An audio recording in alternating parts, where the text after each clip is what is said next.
po si Ice Segura. Ako po ay isang trans man. Ako yung T sa LGBTQIA+. Feels so good that we are finally recognized as a community. It's very important for us na merong suporta ng gobyerno. For the longest time, and until now, there's still no law that protects us. But yun nga kailangan ba natin ng batas para irespeto yung mga kagaya naming iba sa inyo? Hindi naman talaga, di ba? I mean, of course, we would want that.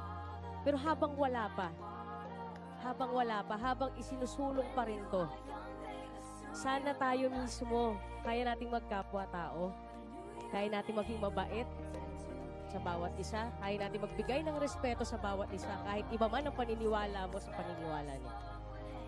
Because at the end of the day, yun naman ang importante. I hope it doesn't